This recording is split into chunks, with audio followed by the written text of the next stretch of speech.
My name's Chris Cleary, and when I was a little bit about me, and then I'll kind of jump off in a thing. So I was asked to come out here by Nico to talk about my recent experience with Cyber Command. I just left Cyber Command not too long ago, and I had to tell Nico, I said, well, I really can't talk about Cyber Command specifically, what I did or where I was or what I did while I was there, but I could maybe talk about the military planning process in the abstract. Use some examples, and one of the things, and that's why that quote on there is, plans are nothing, planning is everything. The military, we plan and execute operations, and that's sort of our backing. That's what we do. The community that we're trying to talk to, the community that now that cyber is the big buzzword and we're trying to figure out how to work through it, is this community to try and figure out how we start bringing the two together. And that sort of leads into the next slide. There's a lot of talk about cyber warfare. Cyber warfare right now is kind of being made up of the hacker community and the military. The military spin on it right now, and the way that we're trying to do business is the policies that have come out. We released a new cyber policy, and the 5 pillars of the things we're going to focus on is pretty much defensive in nature. And rightfully so. The military's job, first and foremost, is to defend the United States, and also execute sort of missions that we're directed to by our senior leadership.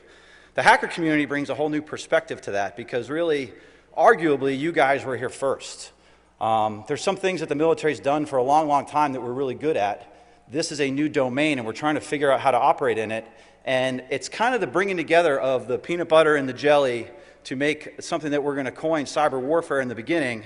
And what I experienced in the last couple years is how the two communities may be talking past one another. The military, we're very rigid, we're very hierarchical, we do things very linearly. The hacker community is much more dynamic, much more free thinking, and it's trying to understand, and I think when we bring these two closer together, one of two things are going to have to happen.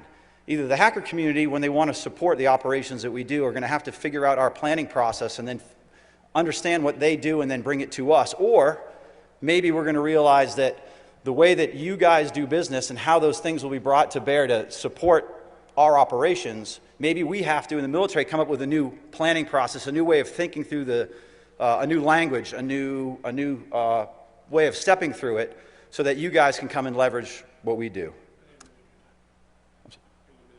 Sure. Right, just a second. Unfortunately, yeah. Okay. Sorry. Don't leave. I need your mic. Oh. No, keep it. Good morning, everybody. How many people here are new to DEFCON? Raise your hands. Okay. For those of you who don't know, my name is Priest. For those of you who heard this, I apologize. I'm the designated asshole for DEFCON. I'm the mean man who's going to come find you when you're fucking up. Please don't fuck up. I really don't want to see you. We like it here. This is a nice venue. We love the guys where we were before, but like I said, this is a nice venue.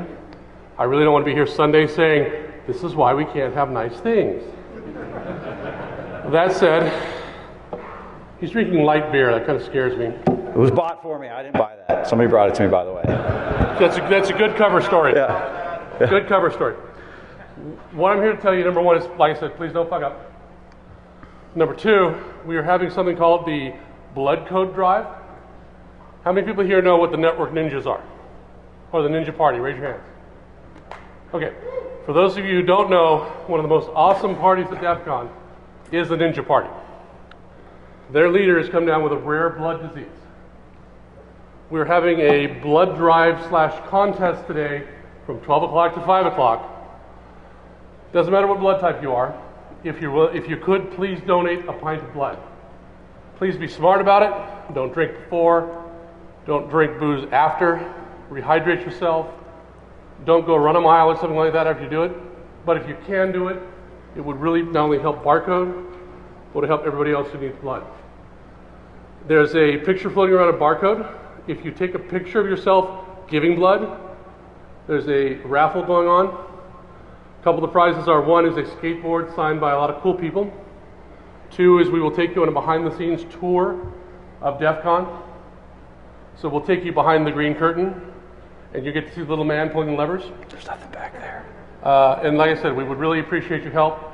They do a lot for us. Barcode, I know him personally, he's a really cool guy, and would really help him out, and would really help a lot of other people. who need blood. So there's a picture of me floating around. I was the first guy to do it. Let's see if we can't make a good showing at the blood drive. So that's it, guys. Thanks. Sorry. No worries.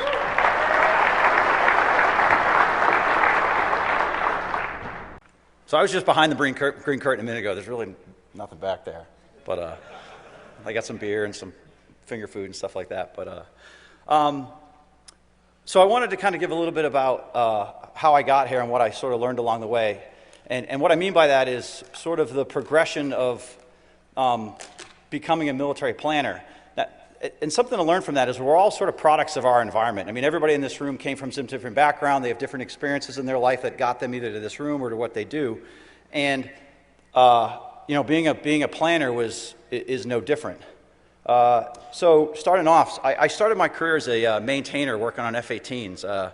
Young kid working on Hornets. It was really cool. It was a really cool job playing around. But what I learned is just because you know how to fix something doesn't mean you know how to use it. From there, I actually got an opportunity to go to the Naval Academy, and I played rugby, and although I got my ass handed to me pretty bad academically at the Naval Academy, I did pretty good in rugby. And one of the things you learn sort of at the academies is that with enough pressure, a round peg will go into a square hole. So then I went to my first ship. I was a surface warfare officer, and on my first ship I was the anti-submarine and anti-surface warfare engagement officer, which means I either put torpedoes in the water or put harpoons in other ships.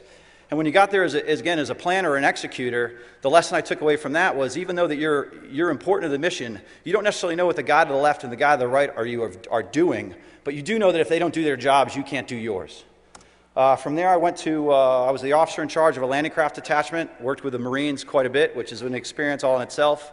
And I always said that landing craft that a lot of people didn't even know we still have, because it was sort of a World War II era kind of thing.